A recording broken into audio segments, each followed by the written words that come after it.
When you sit, you notice that every moment is different. Every moment is new. You don't hold on to the last moment. And when you do, you suffer. And you can feel it. You can feel it in your sitting. There's only the truth that's so now. With practice... As a teacher, interfaith leader, and poet, Norman Fisher is known for his intellectual power and relevance. Because as long as we're alive... He is the founder and spiritual director of the Everyday Zen Foundation, dedicated to expressing Zen Buddhist teachings in contemporary form. And that you completely commit yourself to. For 5 years, Norman was co-abbot of the San Francisco Zen Center, holding the seat established by the great Suzuki Roshi, one of the first Zen masters to teach in the West. Zen is the school of Buddhism that really focuses all of its attention on meditation practice, but with a very special twist, and that special twist is that Zen understands meditation as not being merely a technique of calming and focusing the mind, but it understands meditation as being itself. Life itself is meditation. Life itself is awakening. And the effort to really understand that and live it is the goal and the process of Zen practice. What attracts me about Zen practice is there is a sort of intelligence to it. It's an understanding of what living is. It is a study of living, and the byproducts may be being a good person, but it's a byproduct and it's not the practice. When I was young, I wanted to get into the biggest, best thing ever. I wanted to get into the movies. So I headed off to LA when I got out of high school, slowly got into the movies, and it's not quite like that. In Hollywood during the 1980s, Michelle Mayrink met with exceptional success on films like Real Genius, Valley Girl, and Francis Ford Coppola's The Outsiders, starring with hot young actors like Matt Dillon and Diane Lane. It's like there's a little carrot being dangled out there, and if you could get that carrot, it would be the ultimate satisfaction. But you never got the carrot, and I wanted something more that I could give myself completely to. I was looking for a deeper sense of reality. When I left LA, it was a big decision. I got into Zen practice as an outcome of looking for something more satisfying than what I was getting out of my life.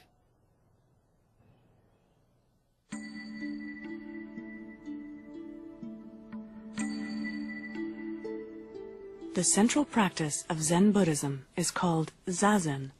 Za means to sit. Zen means meditation. Meditation, which is described as one-pointed concentration or absorption, an experience of union with the world, just as it is. Among practitioners, Zazen is affectionately called just sitting. With Zazen, we're just sitting with the feeling of being alive. Feeling the feeling of being alive. And to help us stay focused with that, we pay attention to our posture and our breathing. So we rotate our pelvis forward a little bit, arch the lower back, lift up the chest, the back part of the head pressed up toward the ceiling and the chin tucked in, so the whole body feels stretched and opened. And then we feel our breathing in our belly. Breathing in, breathing out, the belly rises and falls. Breathing in, knowing that we're breathing in, and breathing out, knowing that we're breathing out. After a moment, we come back to the feeling of the posture and the feeling of the breathing, to keep us anchored and present right where we are, being alive, the feeling of being. And the mind wanders, very gently we bring it back.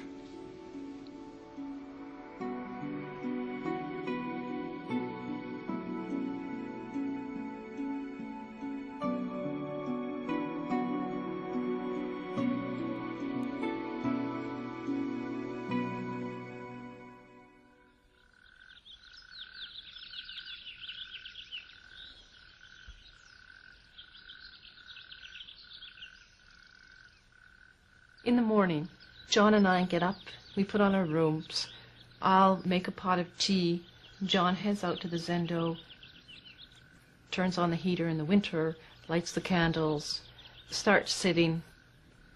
Once the tea's ready, I go out, bring the tea.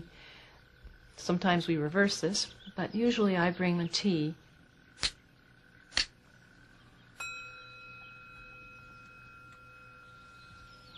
We have a ritual that we follow, which is I do the clappers, he sounds the bell, we bow, I serve tea. After we've done this tea routine, we sit. He starts off the sits with a series of bows. And then we chant for 20 minutes, and then we'll meditate.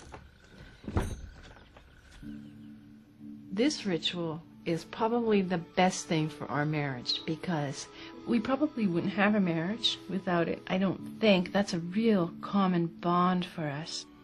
You know, it's my life first, it's John's life first, and we're married, and we practice husband and wife. But this little ritual, all of a sudden you're independent now. When we head out to the zendo here in the morning, we've developed that to help us also pull us out of this mundane life and suddenly go, this is what you're doing, guys. It's a practice of living.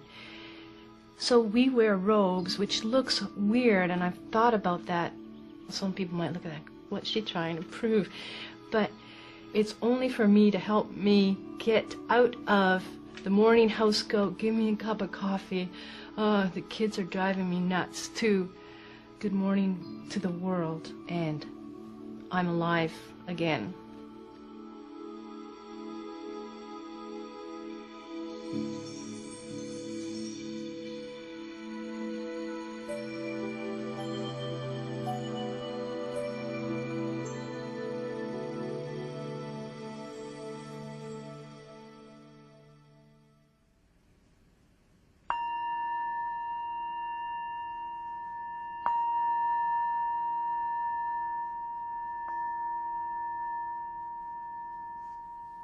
The point of ritual and formal practice in Zen is, first of all, it creates a very strong atmosphere in the meditation hall. The practice of bowing is a kind of a practice of softening yourself to really accept your real nature as a human being, the nature of being an awakened, wise person that you are, but you don't know it yet. You're struggling to get to know that. You know, our lives are very surface-oriented, and in many ways what concerns us is kind of trivial. And so we need some help, you know, getting to that which is inside us that is deeper, calmer, and wider than that. Often we can't find that stuff on our own, but with the help of these ritual containers, we get to that. In Zen, we make a practice of this questioning. I think a lot of Western people are allergic to religion and allergic to religious forms. It somehow reminds them of something in their youth that they didn't like. So people don't like discipline and regimentation.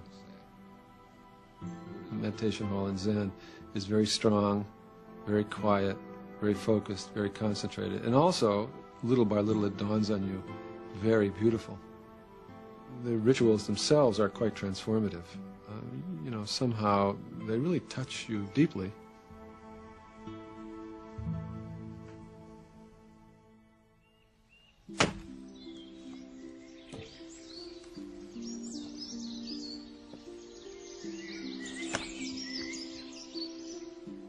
Samu comes from two words in Japanese, sa for work, and mu meaning to devote one's attention to something.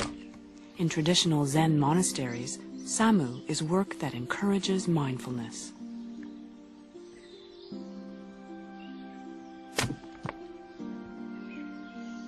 Typical Zen work is that kind of work, and it's really good because you focus your mind. It's simple, repetitive work, and you just stay with what you're doing, and it's a kind of a way of meditating in motion.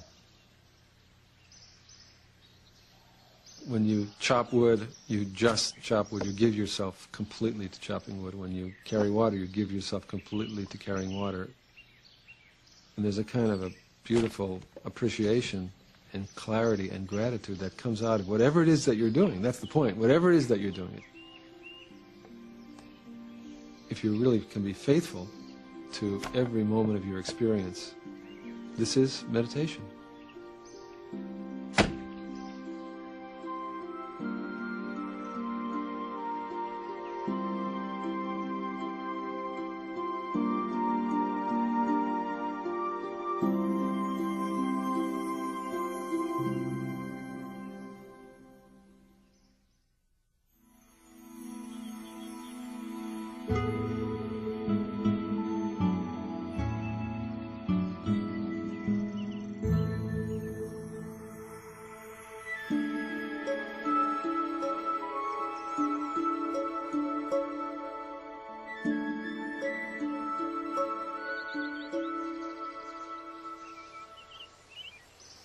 Zen practice, if you're going to do Soto or you're going to do Rinzai, if you find an excellent Rinzai teacher or if you find an excellent Soto teacher, you're not going to be doing anything differently. Yeah, I'm setting this weekend retreat up with Norman Fisher. Michelle's neighbor, Jeannie Robinson, studies with Norman Fisher in the Soto tradition of Zen, while Michelle herself practices Rinzai. But they've worked out a friendly way of sitting together. The teacher that I went to was a Rinzai, and I didn't know the differences so clearly, but Jeannie, who I met up with and started sitting with, is Soto. We think about, well, probably about a year and a half. We've been sitting together, I'd say. And then that first big problem was that you faced the wall, and we didn't. Yeah, yeah, that's a pretty dramatic difference. But ultimately, they're just forms. Yeah. They're just forms. How we worked it out was I showed her our forms in the Soto Zen practice. She showed me, she and John both, their forms, and it wasn't a problem. The space spoke to us. Rinzai Zen has much less ritual than Soto, and the students sit facing each other in the meditation hall. In Soto Zen, there is more ritual, chanting, and so forth, although still, sitting is the main thing. It's hard to, in the abstract, think about which school of Zen is best for me or which kind of practice is best for me. I think that go and see, and trust your gut. Trust what feels right. Well, of course, being a Soto Zen priest myself, I say Soto Zen is much better. Don't you think that we should all feel that what we're doing is the best? You realize that what you're doing is the best, and also each person, what they're doing is the best. You see what I mean? I don't have to compare. In order for me to be committed to my life, I don't have to make my life better than yours. In fact, it's quite the opposite. If I need to compare my life to yours and make sure that mine is better than yours, then I'm not really committed to my life. I'm committed to some sort of a shaky notion of my life.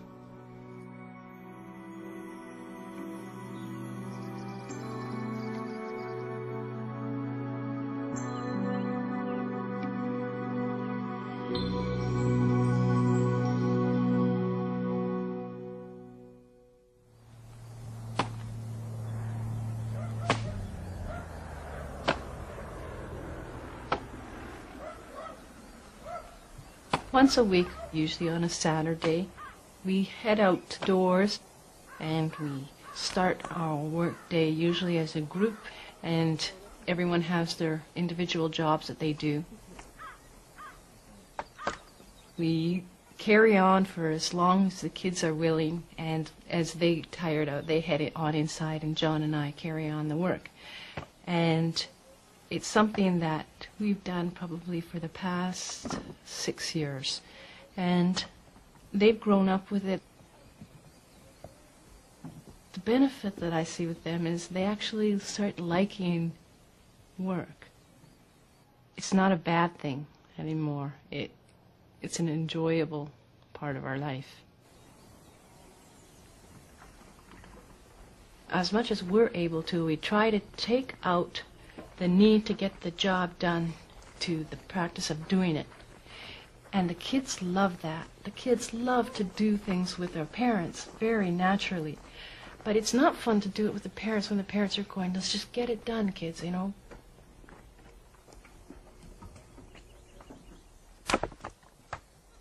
Work practice then becomes the idea of taking on work as part of your practice with an attitude of giving and serving, and with as much focus and friendliness and loving compassion as you can possibly bring to bear in your work.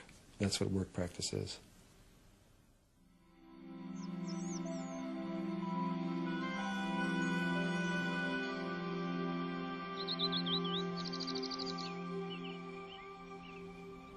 Why is this day different from yesterday?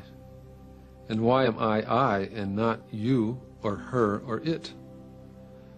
Why does the pond ripple with the wind, and why does the dog bark at nearly everything, and why is that annoying to me? I write poetry because I can't help it. I've been doing it ever since I was a child. So it seems to be just part of my function of living is to write poetry. So I do it. I surrender to my nature. When I write poetry, I'm really more in communion with reality, with what's on the other side of the poem. So I don't sit down to write a poem about something I know or about something I've experienced. I sit down to write a poem because I don't know. The poetry is the deepest expression of my practice. Why is it music moves me, and why do I nearly cry when someone's selfless for a moment, even in a movie? Why was I born? Why do I live another day? Where did I come from, and where am I going? Why do flies appear suddenly from nowhere, and what do flies think about, or grasshoppers, or fish?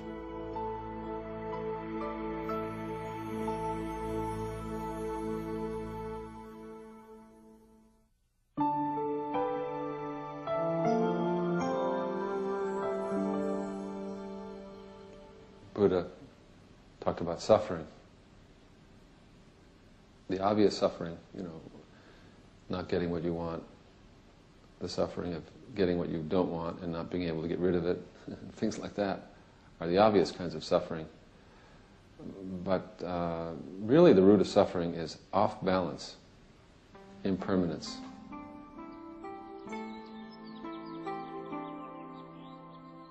I thought when I was little that people naturally wanted to die at a certain age. It just evolved like a flower, and then you die, and it was acceptable.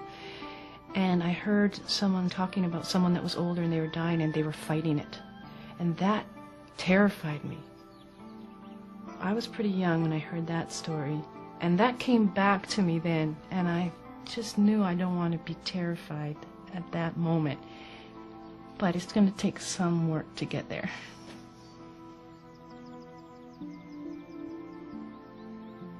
Religious practice helps us to incorporate death as part of our lives, to understand it in whatever human way we can understand it, and to be able to release ourselves to it when the time comes.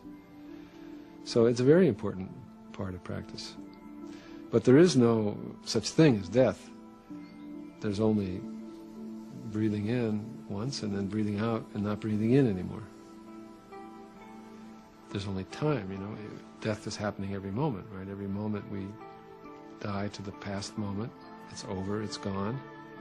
as time is passing. That's what time is, right? Time is the dialectic between living and dying. So that means that death is something that liberates our lives and awakens our lives. Because how can we be fresh now if we don't let go of this last moment? Die to this last moment, receive this new moment. Fresh for this new moment because let go of the last one. So our practice is about that, and then when the last moment comes, we're completely alive in that moment. We give up that moment. And the only thing, another one doesn't come.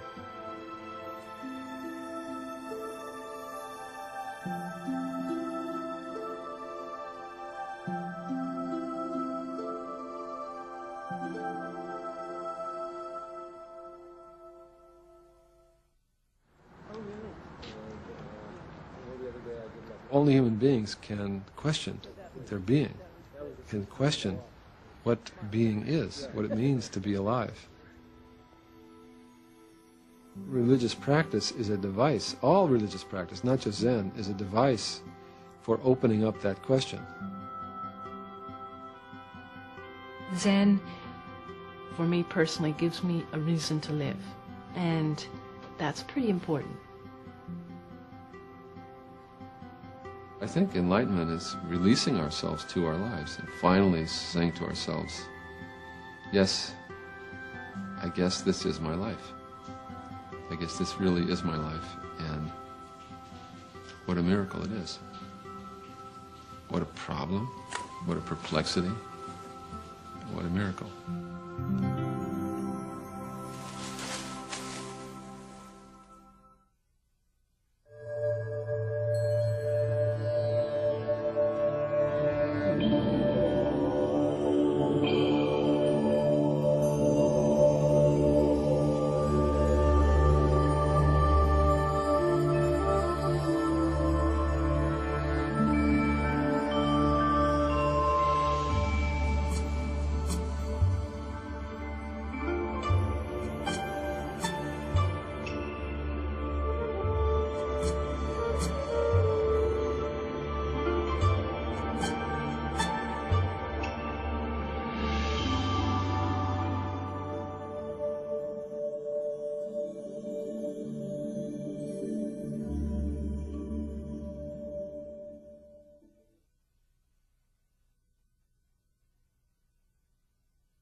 When you sit, you notice that every moment is different. Every moment is new. You don't hold on to the last moment. And when you do, you suffer. And you can feel it. You can feel it in your sitting. There's only the truth that's so now. The biggest, best thing ever, I wanted to get into the movies. So I headed off to LA when I got out of high school, slowly got into the movies, and it's not quite like that. In Hollywood during the 1980s, Michelle Mayrink met with exceptional success on films like Real Genius, Valley Girl, and Francis Ford Coppola's The Outsiders, starring with hot young actors like Matt Dillon and Diane Lane. It's like there's a little carrot being dangled out there, and if you could get that carrot, it would be the ultimate satisfaction. But you never got the carrot, and I wanted something more that I could give myself completely to. I was looking for a deeper sense of reality. With practice... As a teacher, interfaith leader, and poet, Norman Fisher is known for his intellectual power and relevance.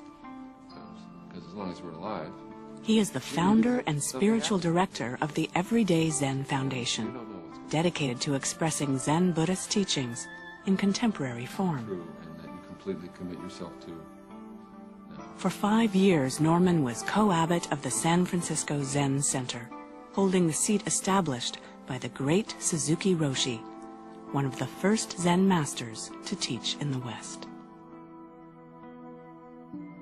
Zen is the school of Buddhism that really focuses all of its attention on meditation practice, but with a very special twist, and that special twist is that Zen understands meditation as not being merely a technique of calming and focusing the mind, but it understands meditation as being itself.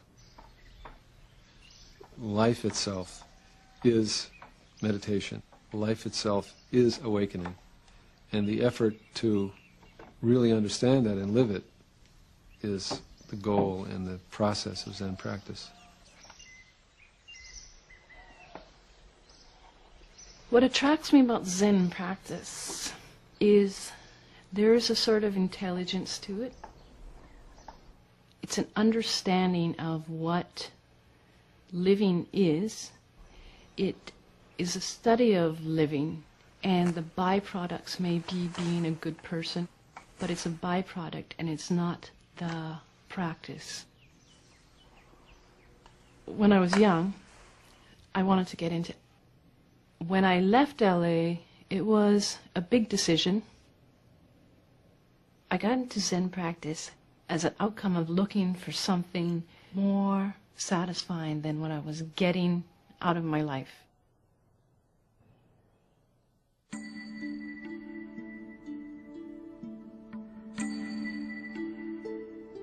The central practice of Zen Buddhism is called Zazen. Za means to sit. Zen means meditation. Meditation, which is described as one-pointed concentration or absorption, an experience of union with the world, just as it is. Among practitioners, Zazen is affectionately called just sitting. With Zazen, we're just sitting with the feeling of being alive.